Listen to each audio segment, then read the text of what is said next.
एक गांव में धनीराम नाम का एक जमींदार रहा करता था जो बेहद क्रूर स्वभाव का था।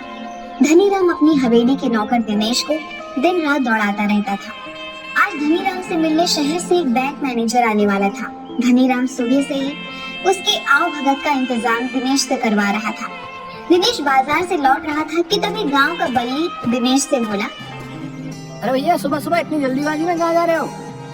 अरे आज बड़े मालिक के यहाँ पर बैंक मैनेजर आने वाले हैं। बड़े मालिक ने उनकी आव भगत के लिए सारा सामान बाजार से मंगाया है। अरे यार मुझे तुम पर ना कभी कभी बहुत तरस आता है यार। तुम्हारा मालिक धनीराम एक नंबर का जल्लाद है। तुम दिल के कितने अच्छे हो यार भाई, और वो तुम पर कितना अत्याचार करता है। तुम यहाँ से भाग क्यों नहीं जाते? कभी कभी मेरे भी दिल में विचार आता है बल्ली चाचा, लेकिन फिर सोचता हूँ कि भाग कर जाऊंगा भी तो कहाँ। और कभी कभी तो मेरे मन में आत्महत्या करने तक का विचार आता है। तो ऐसा बोलकर भी मत सोचना, आत्महत्या किसी भी मसले का हल नहीं है। सब कुछ सही हो जाएगा, ठीक है? अच्छा तुम जल्दी जाओ वरना धनीराम फिर से तुम्हें बुरी तरह से पीटने लगेगा। दिनेश तुरंत घर पहुंचा। धनीराम क्रोधित होकर दिनेश से बोला, आज शहर से मुझसे मिलने बैंक की सबसे बड़ी ब्रांच का मैनेजर आने वाला है। उसके स्वागत में किसी भी प्रकार की कोई कमी नहीं छोड़ना। मैंने आपके बताए हुए सारे इंतजाम करवा दिए हैं बड़े मालिक। आपके कहे अनुसार आपका मनपसंद सारा भोजन भी तैयार करवा दिया है। सुनो, 1 घंटे बाद वो यहाँ पर आ जाएगा। तब तक तुम यहाँ से कहीं नहीं जाना, समझे? तुम्हें याद है ना कि तुम्हें क्या करना है? जी मालिक, मुझे अच्छे से याद है। हर बार की तरह मुझे एक कागज पर अंगूठा लगाना है। लेकिन मालिक, मेरी एक बात ये समझ में नहीं आती कि आखिर आप मुझसे ही अंगूठा क्यों लगवाते हो? ये समझना तुम्हारा काम नहीं है, समझे? तुम्हारा काम है सिर्फ मेरे आदेश का पालन करना। दिनेश वहाँ से चला गया कि तभी धनीराम की 22 वर्षीय पुत्री सीमा वहाँ पर आकर बोली, क्या कर रहे हो दिनेश? कुछ नहीं, आज शहर से बैंक मैनेजर बड़े मालिक से मिलने आने वाले हैं। मैं किचन की सफाई कर रहा था छोटी मालकिन। तुमसे कितनी बार कहा है मुझे सिर्फ सीमा बोला करो।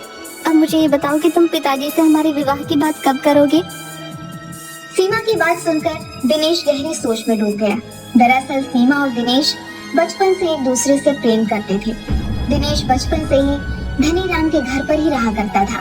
उन दोनों के प्रेम प्रसंग के बारे में धनीराम अभी तक अनजान था। क्या सोच रहे हो?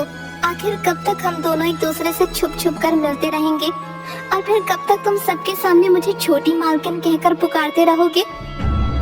तुम तो जानती हो सीमा कि बड़े मालिक ने ही मुझे पाल पोस कर बड़ा किया है। मुझे डर लगता है कि अगर कहीं मैंने हम दोनों की विवाह की बात उनसे कही तो वो कहीं मुझे जान से ही न मार दे। आखिर तुम्हारी और मेरी हैसियत में जमीन आसमान का अंतर है। दिनेश, ये सब तो तुम्हें मुझसे प्रेम करने से पहले सोचना चाहिए था ना। मुझे कुछ नहीं पता। अगर तुम पिताजी से बात नहीं करोगे तो मैं स्वयं जाकर उन्हें बता दूंगी। और अगर मेरा विवाह तुमसे नहीं हुआ तो फिर मैं जीवन भर कुमारी ही रहूंगी। इतना कहकर सीमा वहाँ से चली गई। कुछ ही देर बाद बैंक मैनेजर धनीराम के घर आ पहुँचा और धनीराम बैंक मैनेजर की आवभगत करने लगा। और हमेशा की तरह धनीराम बैंक मैनेजर के सामने दिनेश से बहुत ही प्यार से बात कर रहा था, मानो दिनेश उसका नौकर नहीं बल्कि उसका पुत्र हो। अचानक बैंक मैनेजर बोला, मैंने तुम्हारे जैसा ईमानदार व्यक्ति कभी नहीं देखा। तुमने तो बिल्कुल अपने ही बेटे की तरह पाल पोस कर बड़ा किया है। भला आज के जमाने में इतना ईमानदार कौन होता है?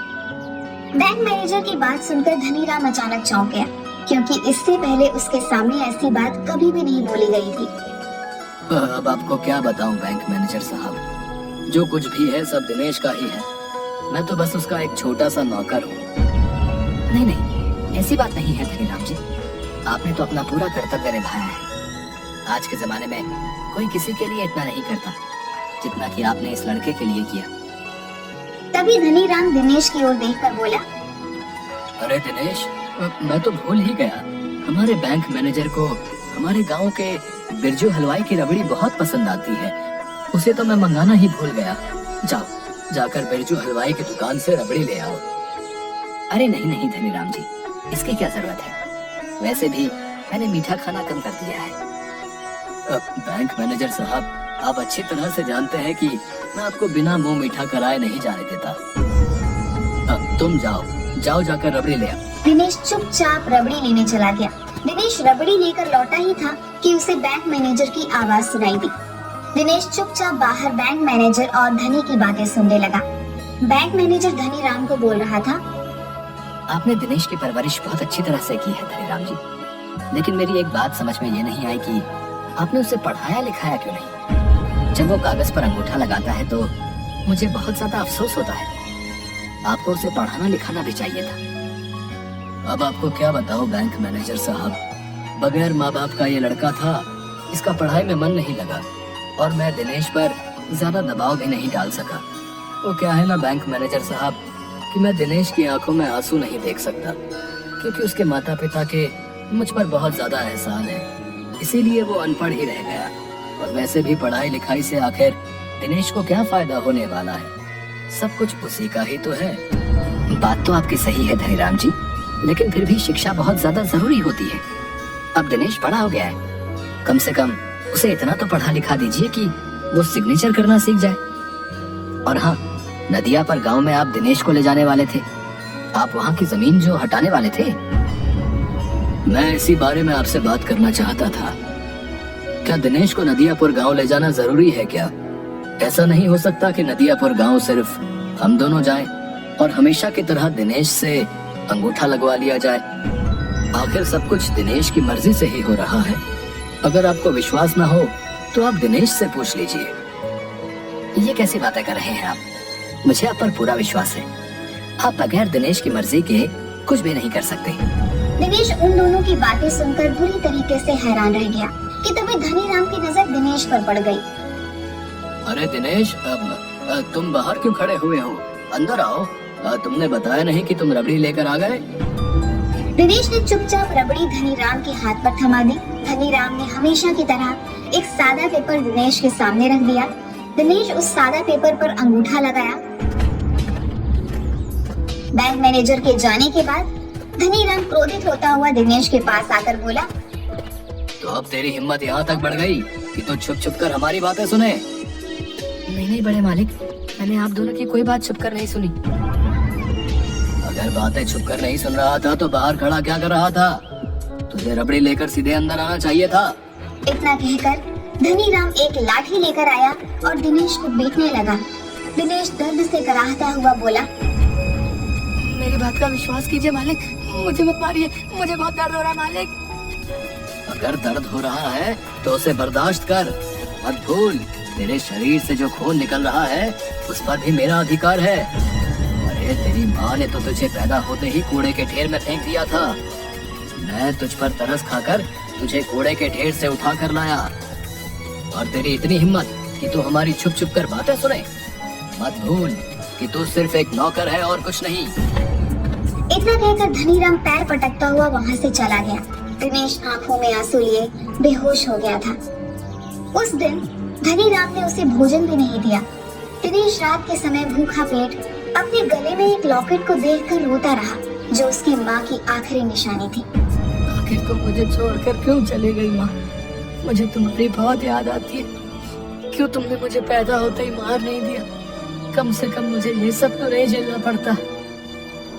कुछ महीने ऐसे ही बीत गए और एक दिन दिनेश कमरे की सफाई कर रहा था कि तभी सीमा वहाँ पर आ गई। तुम्हें कुछ पता है दिनेश, पिताजी ने मेरा रिश्ता पक्का कर दिया है।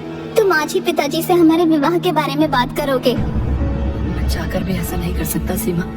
तुम्हारे पिताजी ने कुछ महीने पहले ही मुझे कितना पीटा था।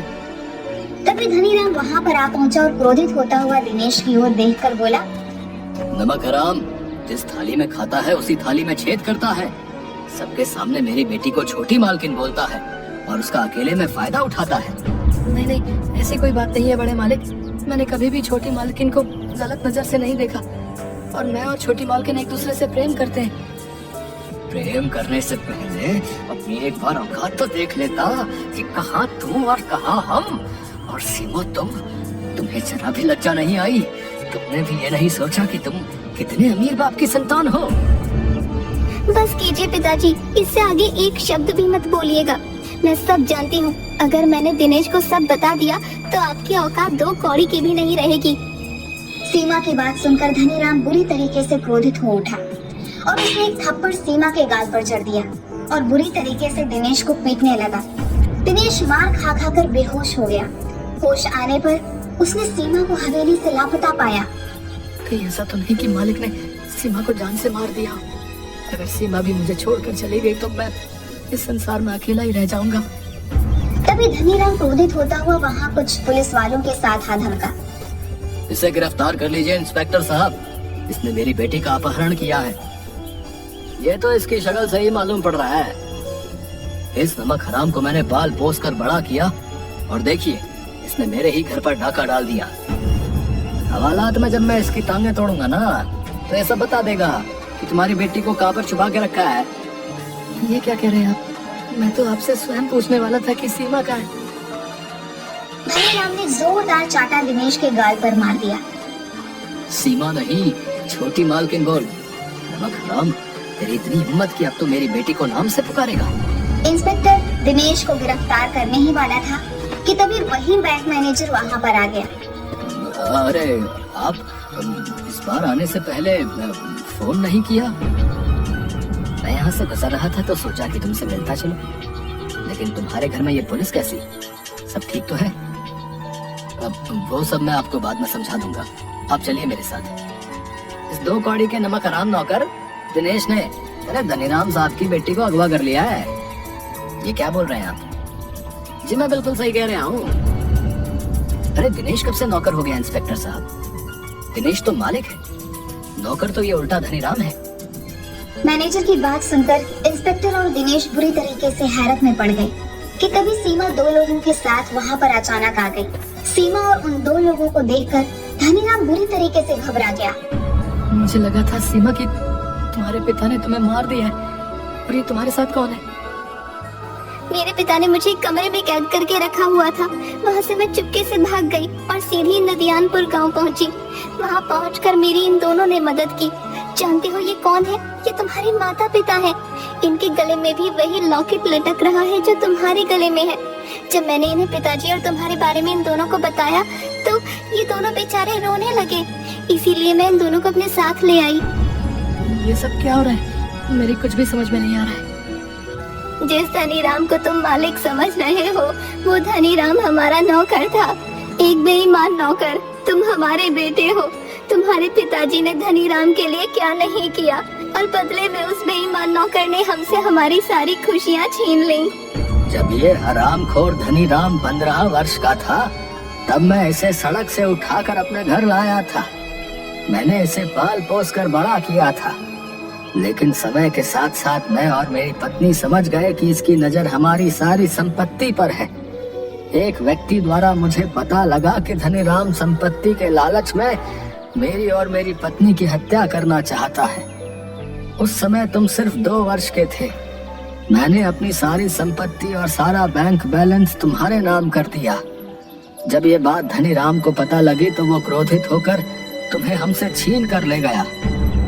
अगर ऐसी बात थी तो फिर आपने पुलिस में कंप्लेंट क्यों नहीं की?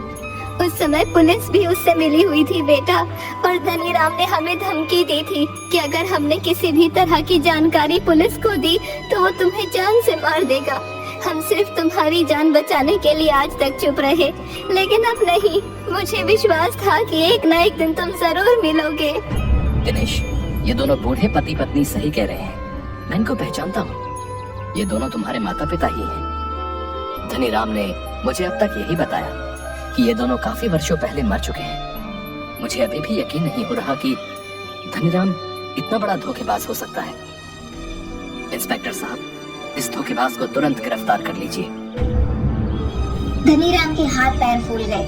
वह हाथ जोड़कर गिड़गिड़ाने लगा। मुझे माफ कर दो मालिक। मैंने दिनेश को अपने बेटे की ही तरह पाला है। झूठ मत बोल बेईमान नौकर। तूने मुझे हमेशा नौकर की तरह रखा है, जबकि तू मेरा नौकर था। तेरी वजह से मैं इतने वर्ष अपने माँ बाप से दूर रहा। तेरी असली जगह जेल में ही है। गिरफ्तार कर लीजिए इसको। पुलिस ने धनीराम को गिरफ्तार करके जेल में भिजवा दिया और दिनेश ने धनीराम की ही पुत्री सीमा के साथ विवाह कर लिया और वह सब सुखी परिवार की तरह साथ साथ रहने लगे।